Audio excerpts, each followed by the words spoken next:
हर शास्त्रों का एक ही संदेश है, अज्ञान का नाश करके अपने स्वरूप में स्थित हो जाओ।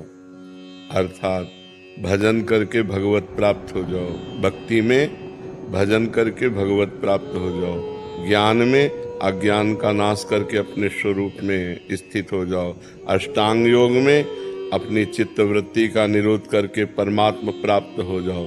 सब शास्त्रों का, सब साधनों का एक ही फल है। सब साधन कर यह फल सुंदर, प्रभु पद पंकज प्रीति निरंतर। अंतर रहित भगवदाकार वृत्ति, यही सब शास्त्रों का सार है। और आज हो चाहे कल हो, भक्ति का स्वरूप नहीं बदलता है, वही भक्ति का स्वरूप है। जब तक संयम से नहीं चलोगे, पापाचरण का त्याग नहीं करोगे, और जो शास्त्र आज्ञा तस्मात् शास्त्रम प्रमाणम ते कार्याकार्यो व्यवस्थितो, जो शास्त्र विधान है उसके अनुसार नहीं चलोगे तो भक्ति का रंग नहीं आएगा। पाखंड भले कर लो, चार लोग तुम्हें प्रणाम नमस्कार कर लेंगे, लेकिन भगवत साक्षात्कार नहीं हो सकता। भगवत साक्षात्कार तभी हो सकता है जब इंद्रियां जो हमारी प्रकृति की तरफ जा रही, मना कष्टान इंद्रियाणी प्रकृति स्थान कर सती, उनको मोड़ करके परमात्मा में लगा दे।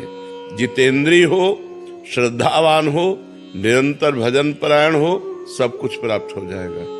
अगर जितेंद्री नहीं है, श्रद्धावान नहीं, भजन परायण नहीं है, तो पाखंड कर सकता है, ढकोसला नाटक कर सकता है, भक्ति नहीं है। भक्ति कोई साधारण वस्तु नहीं है। भक्ति अंतर की वृत्ति है। अगर वृत्ति भगवान में नहीं लगी और बाहरी ये भेष है, तो इससे कुछ नहीं होने वाला। और बाहरी भेष भी है और अंतर से उद्देश्य भी है, तो सोने पे सुगंध, फिर क्या कहना है। तो वेश में कभी कभी हम पाखंड का आश्रय ले लेते हैं, इसलिए बहुत सावधान रहना चाहिए। वेशधारी हरि के उरशालय, यदि वेश केवल है, उद्देश्य नहीं है, तो बहुत बड़ा समाज का हानिकारक व्यक्ति वो है, बहुत बड़ा भ्रष्ट हो सकता है, क्योंकि उसका उद्देश्य ही नहीं है जितेंद्रियता, भगवत भक्ति, शुद्ध ज्ञान। तो इसलिए सब शास्त्रों का एक ही है कि अज्ञान का नाश करके स्वरूप में स्थित हो जाओ, निरंतर भजन परायण रहो। किसका